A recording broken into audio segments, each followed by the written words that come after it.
communication interne et formation à distance. Les fondamentaux de la transformation digitale actuelle, les deux fondamentaux qui participent et qui contribuent à l'engagement de vos collaborateurs. C'est grâce aussi au témoignage de Microsoft qu'on va approfondir tout ce sujet et comprendre un peu ces nouveaux enjeux des ressources humaines aujourd'hui.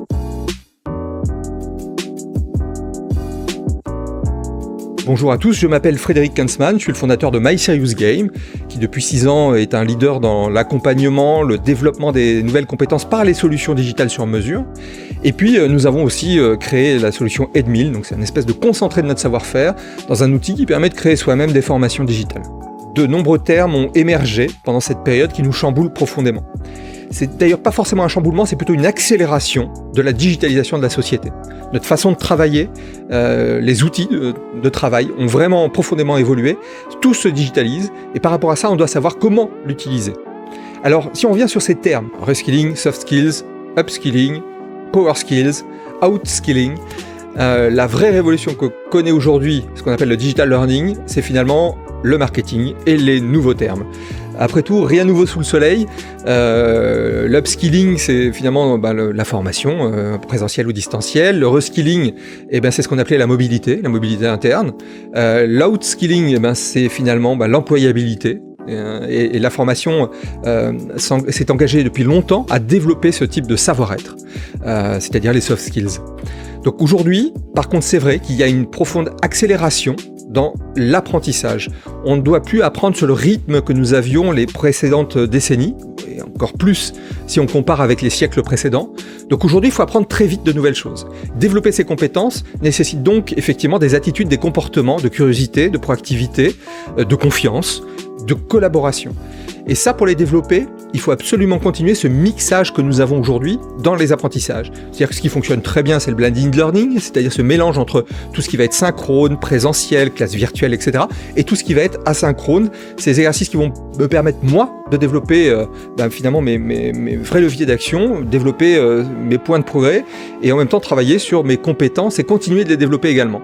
Donc quiz, e-learning, réalité virtuelle, tous les formats peuvent être utilisés. Ce mixage de tout ça aujourd'hui ne peut plus se dispenser de la communication et des outils de la communication. Et il est hors de question de continuer avec cette multitude de plateformes et de solutions à tout va. Donc un des mots-clés, même au Web Summit ou au CES encore, c'est cette interopérabilité, c'est vraiment ce qui en ressort. Le fait d'avoir des solutions qui finalement vont communiquer entre elles, partager des informations et m'accompagner. Tout ça pour devenir acteur. Pour approfondir ce sujet, ce lien entre la communication interne finalement et puis la formation à distance, les avantages et les atouts de cette solution-là, je vous propose d'écouter un témoignage. Nous avons Séverine Guyet qui nous rejoint, qui est la directrice d'un des 42 MTC du monde.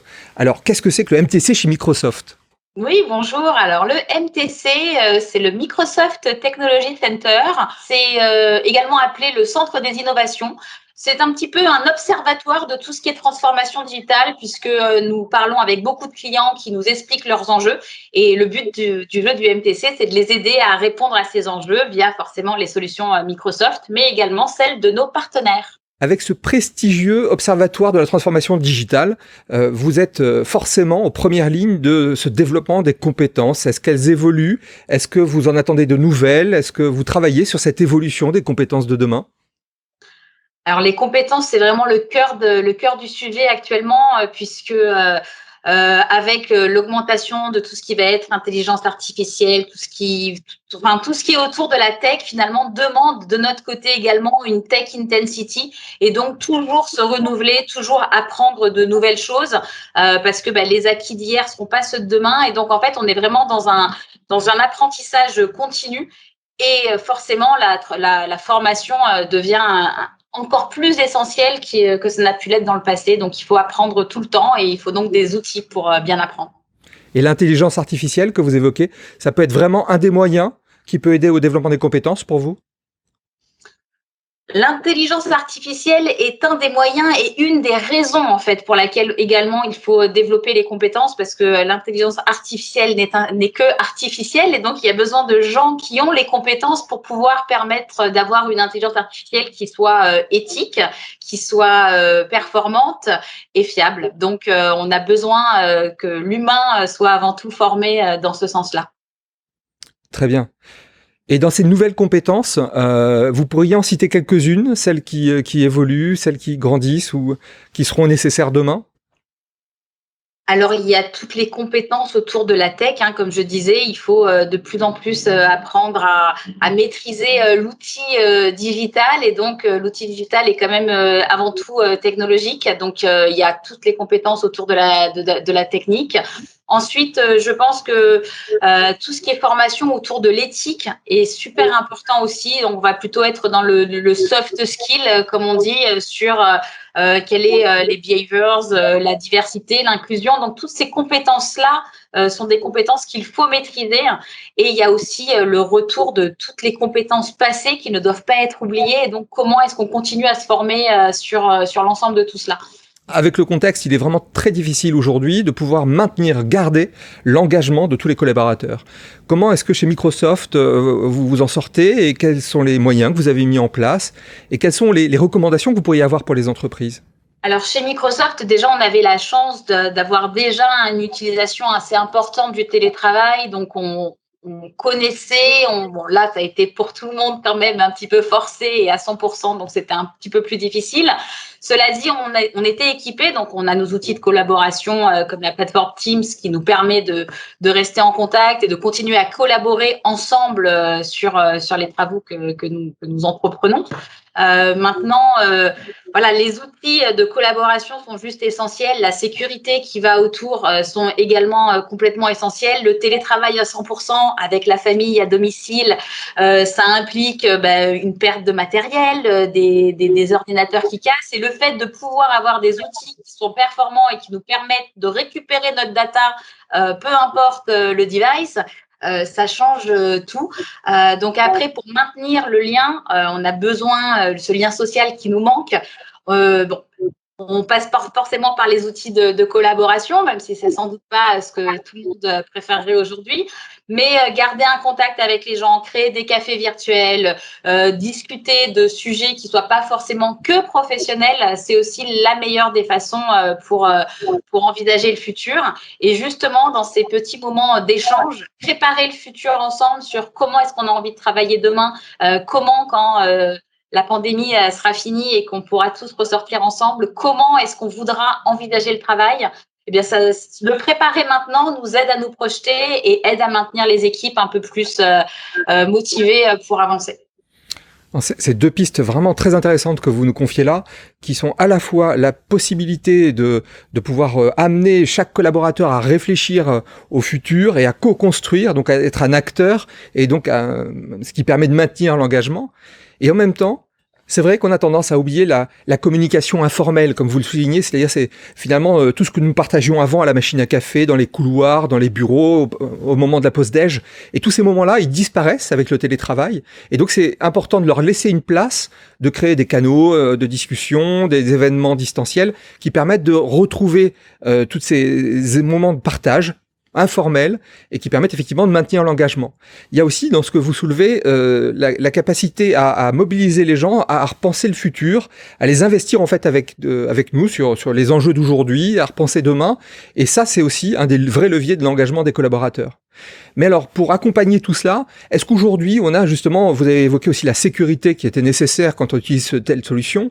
Est-ce que la qualité, la fluidité et la sécurité des outils existants est aujourd'hui au niveau pour pouvoir accompagner cette forte croissance du digital ?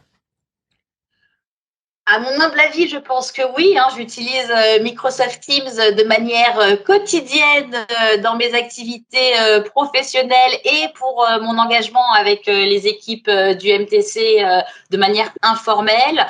On a fait des off-site en étant quand même chacun chez soi. Et du coup, en fait, ça nous a permis quand même d'avoir des moments de fou rire, des moments de travail et de créer vraiment une bulle. Dans les équipes du MTC, ils m'ont tous beaucoup remercié. Au début, on avait commencé à faire des cafés virtuels le matin et à la pause déjeuner pour continué à garder le lien au fur et à mesure que la situation a duré et que nos agendas se sont remplis. On n'a fait plus qu'un café virtuel le matin.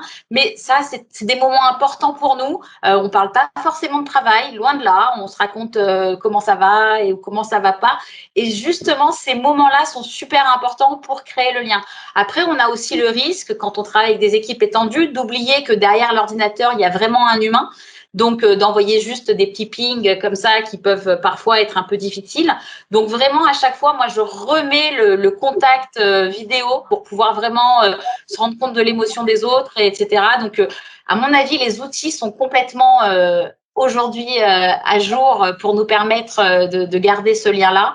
Et d'un point de vue sécurité, les outils de sécurité de Microsoft nous permettent également de s'assurer que on est dans un endroit sécure avec notre data qui est bien préservée. Et vraiment, moi, ce que je trouve génial, je ne sais pas si vous connaissez c'est Intune, c'est un service chez nous qui nous permet de pouvoir avoir notre profil professionnel sur n'importe quel device du moment qu'on a les quelques accès de sécurité importants. Et pour avoir déjà renversé mon café sur mon ordinateur, j'étais ravie de pouvoir prendre un autre ordinateur et de retrouver tous mes flux avec tous mes collaborateurs de manière complètement transparente. Donc voilà, il y a plein de choses qui nous permettent de pouvoir assurer une bonne continuité de service et pour nos clients et pour nos équipes. Donc il y a une vraie maturité aujourd'hui dans les solutions qui existent sur le marché. Après, maintenant, c'est comment les utiliser, savoir les utiliser, éviter de renverser son café aussi. Mais effectivement, on est sur le comment, on est sur l'accompagnement. On le voit, on le sent aussi chez My Serious Game où finalement, ce qui a pris une grande proportion, une grande croissance aussi chez nous, c'est justement l'accompagnement, la formation, le conseil à l'utilisation, au développement de ces nouveaux moyens de formation, de télétravail. Parce qu'on parle de Teams, moi je vous demanderais bien la croissance de Teams qui est assez phénoménale, on en parle beaucoup. L'explosion, elle est qu'en France ou que dans le monde ? Non, c'est mondial. La croissance que vit Teams depuis, certes, le confinement, forcément, ça a été un outil obligatoire, mais c'est pas juste de la visioconférence. C'est pas un outil qui va nous permettre juste de communiquer, mais vraiment de collaborer. On est vraiment un outil intégré. Donc, Teams est un outil intégré pour l'ensemble de la collaboration et l'ensemble du travail en entreprise. Donc, on n'a pas besoin de se déconnecter de Teams pour aller chercher une application sur laquelle on travaille. Et d'ailleurs, notre partenariat avec vous en est un peu l'illustration. Parce qu'aujourd'hui, si je dois me former sur une solution, j'ai directement Edmil qui est connecté à mon Teams. Donc, on ne parle plus d'un outil de collaboration, c'est carrément Teams as a platform. C'est un outil intégré où j'ai l'ensemble de mes outils qui me permettent et de collaborer et de communiquer et surtout d'être productif dans l'ensemble des workloads sur lesquels je travaille. C'est vrai que c'est fini le temps où il y a encore quelques années, on avait une plateforme LMS pour se former, une autre qui était celle du siège, une qui était celle de la direction régionale. On avait l'intranet, on avait un réseau social interne, on avait multitude d'outils, ce qui fait que finalement, rien n'était vraiment efficace. Et le fait de tout retrouver au sein d'un même outil, d'une même solution, déjà la solution en elle-même est beaucoup plus efficace et beaucoup plus efficiente parce qu'elle va récupérer des tas de données, agréger le planning dont vous parliez tout à l'heure, par exemple avec les réunions, ce qui permet de sortir des statistiques, comprendre comment on répartit son temps de travail. Et c'est vrai qu'il y a cet écosystème ouvert. Donc Teams est un outil de collaboration, de communication ou de formation ? Les trois, mon capitaine. Je pense que Teams est l'outil que chacun veut en faire. Et on peut donc avoir une plateforme comme Edmil qui soit liée à notre Teams pour nous permettre de se former. En même temps, collaborer avec nos différents collègues de bureau sur un même fichier, tout en communiquant avec l'équipe de travail que nous avons. Donc, en fait, c'est un outil intégré et global, une plateforme de collaboration et d'apprentissage. Alors, peut-être pourriez-vous nous préciser un petit peu ce lien justement entre Edmil et le MTC ? Pourquoi est-ce que nous travaillons ensemble ? Edmil a eu la très bonne idée de rendre son application complètement intégrée dans Teams, ce qui va nous permettre, donc nous au MTC par exemple, on voit énormément de clients et on sait que la formation est vraiment un sujet important pour eux, ne serait-ce que pour des collaborateurs qui partent à la retraite, comment ne pas perdre leur savoir. Et l'outil d'Edmil va permettre à ces collaborateurs de pouvoir créer leur trace, créer leur formation avant de partir et donner donc l'opportunité aux apprenants d'être connectés. Si tout ça est lié sur la plateforme Teams, ils n'ont pas besoin d'aller se connecter sur un autre outil. Ils peuvent avoir l'application Enmail directement dans leur Teams. Et donc, eh bien, que ça devienne une sorte de routine pour eux de se connecter. Donc, le partenariat que nous avons est important. Les demandes d'un point de vue des clients sont aussi très importantes parce qu'aujourd'hui, ce n'est pas juste une personne qui doit former, mais on sait que tout collaborateur peut avoir des choses à transmettre. Dans un des piliers de la transformation digitale, il y a Empower Employees et typiquement, ça, c'est un outil qui peut aider à chacun d'être toujours plus empoweré. Vous pouvez nous parler d'empowerment, justement. Enfin, comment vous définissez ce concept ? L'empowerment, c'est la possibilité de donner à chacun les outils de faire toujours plus et toujours mieux dans son travail, dans sa vie perso, etc. Donc, du coup, en fait, en donnant la possibilité aux collaborateurs d'aller chercher les bonnes sources d'informations, de pouvoir par lui-même prendre des projets en main et d'aller vers des actions, d'avoir le droit aussi de se tromper, d'avoir le droit d'essayer. Ça, c'est une façon d'empowerer les gens et les employés. Alors, est-ce qu'en conclusion, on pourrait être d'accord sur le fait que dans ce changement qui est attendu d'organisation apprenante, finalement rendre acteur chaque apprenant de son savoir, de sa formation, et qu'il y contribue, voire qu'il contribue à la construire, c'est une vraie tendance de la formation de demain? C'est une vraie tendance de la vie d'aujourd'hui et de demain même, j'ai envie de dire. En effet, chaque personne est un peu maître de son destin, mais l'idée, c'est de lui donner tous les outils pour qu'il puisse aller vers le chemin qu'il a envie de suivre et dans sa façon de collaborer avec ses collègues, dans sa façon d'engager avec ses clients. En tout cas, c'est de s'assurer que tout collaborateur a tous les outils à portée de main et qu'il ne se passe pas 10 ans à chercher l'information dont il a besoin. Eh bien, merci beaucoup Séverine pour votre témoignage. À très bientôt. Merci, au revoir. Au revoir. La formation a donc aujourd'hui toujours de belles perspectives devant elle, avec effectivement des modalités qui évoluent par rapport au contexte. L'organisation apprenante, encore un nouveau terme, mais c'est le challenge d'aujourd'hui. Comment réussir à transformer les organisations ? Beaucoup ont fait preuve justement de cette capacité de s'adapter, de pivoter, de s'améliorer, de changer leurs pratiques, de mettre en place le télétravail avec de l'efficacité, mais se transformer, apprendre et rendre chaque collaborateur le plus acteur possible de son parcours dans l'entreprise et donc de sa formation. C'est vraiment une des tendances d'aujourd'hui et pour y arriver, évidemment, c'est la communication interne. Une des clés dans la communication, c'est aussi le feedback. On en a énormément besoin. On a vu avec Séverine cette impossibilité aujourd'hui de la communication informelle. Et donc, il est très important de pouvoir renvoyer un feedback. Ça, c'est ce qui nous manque avec ce télétravail aujourd'hui. On l'a travaillé avec les laboratoires Servier, donc c'était avant le confinement, et on a créé une solution qui permet de former les 22 000 collaborateurs du monde à cette culture. Renvoyer un feedback, c'est savoir comment moi je me situe, ce qu'on pense de moi, et pouvoir exprimer aussi ce qui est parfois compliqué, des critiques, des points d'amélioration, voire des choses très bien réalisées. Il peut y avoir une pudeur parfois aussi à ces choses positives. Eh bien, pouvoir monter en compétence les collaborateurs sur cette culture-là permet de renforcer la communication interne et leur engagement. C'est une des clés. On l'a travaillé en fait avec des vidéos très concrètes, très pragmatiques pour pouvoir faciliter les transferts de compétences, la prise de conscience comportementale qui était attendue, les conséquences des bons et des mauvais comportements. Et puis on a rajouté cette dimension un peu de challenge, défi, de manière à pouvoir mesurer sa progression. Donc on est un peu coaché par cette application qui va nous suivre, cette solution qui va finalement me poser des défis et me demander d'instaurer du feedback, par exemple dans tel délai, à tel collaborateur, etc. Donc c'est un super programme que vous pouvez bientôt découvrir sur un livre blanc.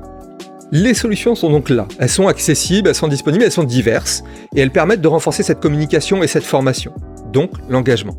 Donc un des enjeux d'aujourd'hui, c'est de savoir utiliser ces nouvelles solutions qui existent.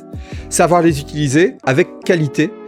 C'est l'engagement que nous avons pris aussi avec l'AFNOR en créant cette norme d'ingénierie de formation digitale.